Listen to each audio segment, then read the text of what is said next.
Já estamos na lição número 7. E aí, como está sendo sua experiência com a palavra de Deus? Creio que esses conceitos que estamos estudando vão fortalecendo nossa fé e nossa caminhada na vida cristã. Não é assim?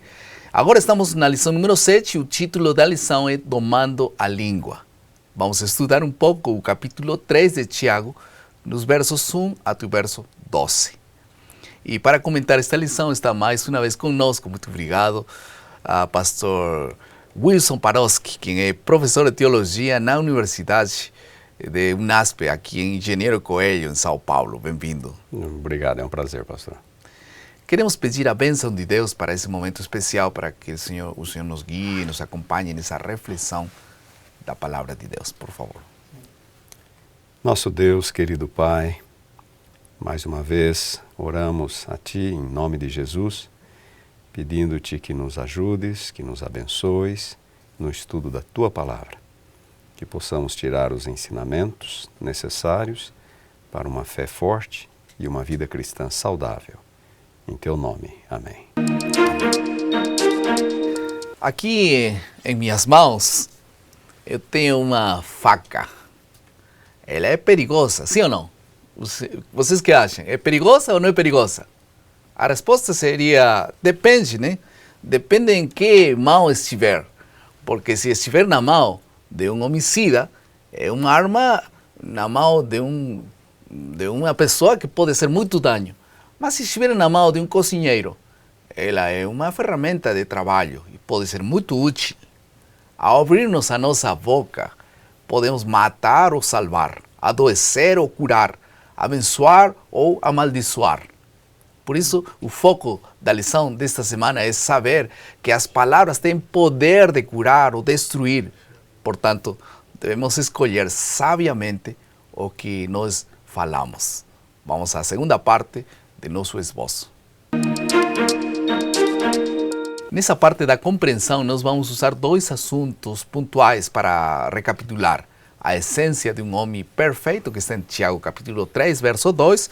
Também vamos falar um pouco acerca da língua e o fogo, aqueles símbolos que usa Tiago para relacionar a língua com nossa vida diária. Agora, a essência de um homem perfeito. A pergunta é, o que quis dizer Tiago com a palavra perfeito nessa passagem? A palavra perfeito, pastor, em grego teleios, ela deve ser entendida à luz de seu contexto específico. Existem muitas pessoas que acham que a palavra perfeito na Bíblia significa impecaminoso. Não existe tal coisa. Nós temos que interpretar a palavra à luz de seu contexto. E nesse contexto aqui, Paulo fala que aquele que não tropeça no falar é perfeito. Ele está pondo o foco na língua, como nós usamos a língua. Se usamos a língua corretamente, somos perfeitos. Somos cristãos maduros, somos cristãos completos. Esta é a ênfase. E agora, esses símbolos que são usados ali na Bíblia, fogo, está falando também de alguns outros instrumentos devastadores, como veneno, enfim. Qual é a relação que nós temos com esses símbolos?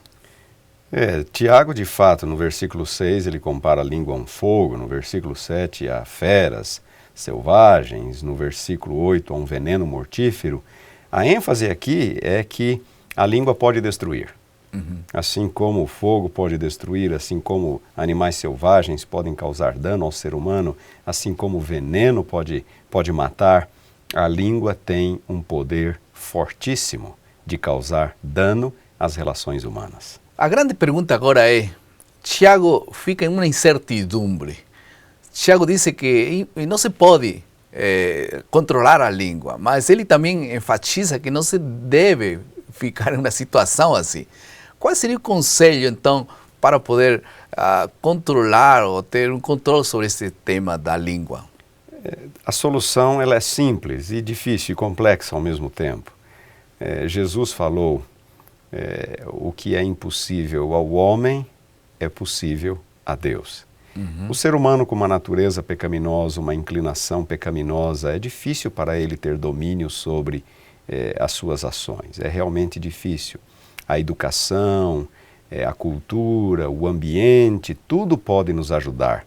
Mas uma vitória, manter a língua sob controle, nos limites que Deus deseja, é somente pela atuação de Deus em nossa vida. O que é impossível ao homem é possível a Deus. Então, para o ser humano é impossível, mas para Deus todo é possível, né? Exatamente. Também os evangelhos falam sobre, ou Paulo fala sobre todo o posso em Cristo que me fortalece. É uma pergunta, uma angústia, muitas pessoas, a luta. E muita gente nem sequer percebe sua luta. Falam o que pensam e estão descontrolados nesse assunto, mas nem sabem que estão mal, até que alguém lhes fala ou se dão conta por algum outro meio. O primeiro passo para poder reconhecer que precisamos de ajuda está nisso mesmo, a palavra reconhecimento. Muitas pessoas não reconhecem. O primeiro passo é reconhecer que precisamos controlar a nossa língua. E esse é um assunto que o Espírito Santo nos convence disso, né? Exatamente. Enquanto nos expomos perante Deus. Agora, qual é o segredo para poder controlar mesmo a palavra que nós temos na língua?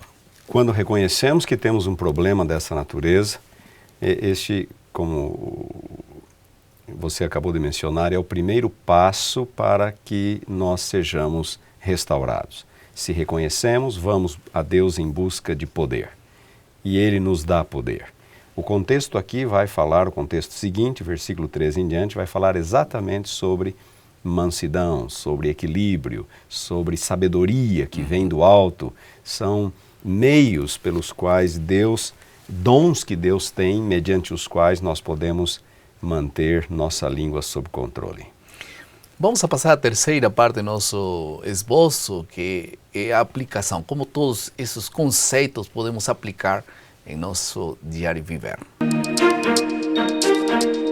Na nossa vida diária, eu nunca percebi, nunca escutei alguém orando por, talvez, cura essa ferida de falar coisas erradas, mentiras, controlar a língua. As pessoas oram, Senhor, abençoa minha vida, Senhor, quero isto, quero lo outro, mas dificilmente alguém para poder expressar, Senhor, eu quero dominar minha língua. É um assunto que nós temos que pensar, às vezes, para antes de poder falar, orar a Deus, Senhor, permite que eu fale as coisas corretas. E por isso, talvez, uma primeira lição para aplicar em nossas vidas é que um dia nós teremos que dar conta a Deus sobre a influência que exercemos sobre outras pessoas através de nossa língua. Não é assim?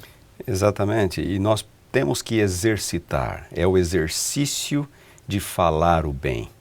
Nós temos que aprender a promover o bem que existe nas outras pessoas. Isto é um exercício constante que devemos fazer. Perfeito. E agora, as primeiras pessoas afetadas por nossas palavras, sem dúvida, serão nossos familiares, nossa esposa, nossos filhos, nossos parentes, nossos vizinhos. Enfim, Deus possa te usar como uma influência poderosa nessas pessoas que moram perto de ti. Em terceiro lugar, uma terceira aplicação. De nossos pensamentos fluem as palavras. Precisamos pedir a Deus que controle nossos pensamentos a cada dia. Ora por isso e luta por isso, Deus vai te abençoar. Vamos à última parte do nosso esboço, que é a criatividade. Quero te lançar um desafio sobre o uso da língua. Presta atenção. Nós precisamos promover e praticar palavras bondosas, palavras que possam edificar, palavras que possam abençoar. Quando você seja tentado a falar mal de alguém, pensa nesse desafio de falar bem das pessoas, falar das coisas boas, começar a abençoar com tuas palavras outras pessoas. O que te parece? Exercitar a língua para fazer o bem, para falar bem. É um primeiro desafio, é um assunto que só Deus e nós temos que trabalhar em nosso coração. Em segundo lugar, o outro desafio que já está em frente de todos nós é falar o bem para outras pessoas, falar o evangelho para outras pessoas. em vez de poder dedicar tempo a falar mal de uns e outras pessoas, podemos inclusive comunicar o Evangelho com nossas palavras, nossa língua ser um instrumento de salvação. Por isso, esse desafio de pensar em alguma pessoa, pensa em uma pessoa que pode estar aí perto de ti, pode ser um parente, pode ser aquela pessoa que vende o pão na esquina onde você mora, enfim. Pensa em uma pessoa. Você já pensou? Já? Então agora, vamos orar por essa pessoa. E você vai se aproximar dessa pessoa nessa semana e vai ser bondoso com ela e vai oferecer, falar de Deus para aquela pessoa. Quem sabe, como resultado desse estudo, nós podemos ter muitas pessoas salvas. Vamos orar? Querido Pai, muito obrigado, Senhor, por Tua palavra. Por favor, Senhor, purifica nossa língua. Ajuda-nos a usá-la sabiamente para os propósitos que o Senhor quer para cada um de nós. Dá-nos o privilégio de orar por essa pessoa que temos pensado e no restante da semana poder visitá-la e falar em nome Teu, de Teu amor, de Tua graça. No nome de Jesus. Amém. Amém.